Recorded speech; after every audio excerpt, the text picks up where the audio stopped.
It has really been a scorching summer, and while most of us just try to make the best of it and wait it out, our wildlife neighbors struggle to survive. Terry Olette from our sister station in Phoenix has a look at what's being done to help the animals and how you can do your part.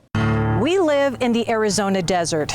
It's rugged, it's harsh, and it is brutally hot. So what's our most precious resource?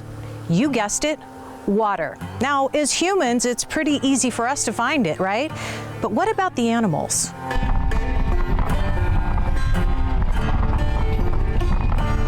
So I hit the road today with Arizona Game and Fish to deliver water to our other most precious resource, our wildlife. And look, they're waiting. Arizona has over 3,000 holding tanks or catchments across the state to ensure wildlife can survive our harsh summers. Now, while most catchments are accessible by truck, it's still a challenge to get there. There are many catchments so remote, the only way of getting water to them is by helicopter.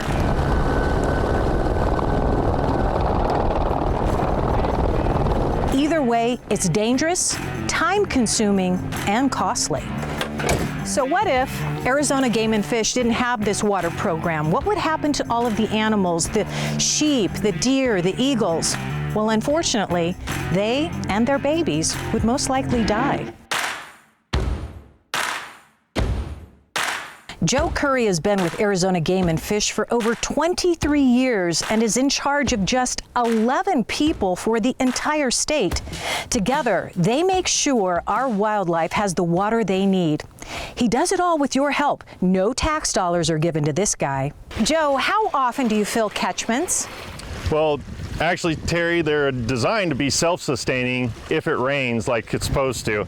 But since we're in this drought and this is like the hottest, driest summer on record, we're having to haul water to them. And it just depends on the number of animals coming to them and the size of the animals.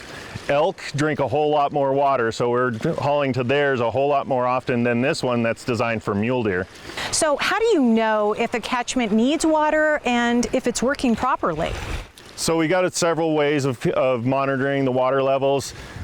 We've partnered with the county flood control agencies so we can look on some of them on our computers. And we also have wildlife managers and volunteers that also monitor them throughout the year. What happens if you can't get there in time? If we're not be able to get there on time, hopefully we have waters that are close enough that the animals can move. But if they don't move, they're going to end up dying from dehydration. That must be awful to see. It is awful, and we try our best to never have it happen. What happens generally when you pull up to a catchment? Well, typically there's usually nothing there except for a few small animals that live close by. But we first clean out anything we need to clean out, take a water measurement if there's water in the catchment, and then we dump our water into the system. So July set a record. Hot, hot, and hotter, and records continue to be broken. So how can we not help our wildlife? But you may be asking, who's paying for it?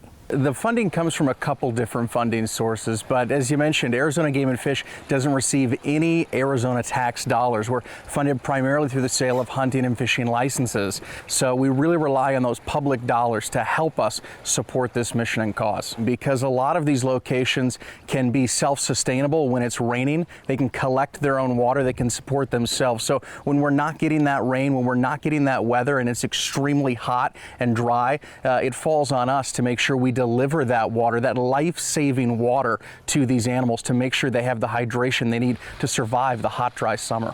So we really rely a lot on public donations to support our Send Water campaign. This is an expensive effort. It's a very manpower intensive effort, delivering water via land, in some cases via helicopter to very remote areas. With 80% of our state in a drought and no rain in sight, the need for water has never been greater. Here's how you can help, and trust me, every drop counts. If you want to give wildlife a fighting chance here in Arizona, here's how you can donate. Go to sendwater.org or text SENDWATER to 41444, and you can also learn more at azwildlifehero.com.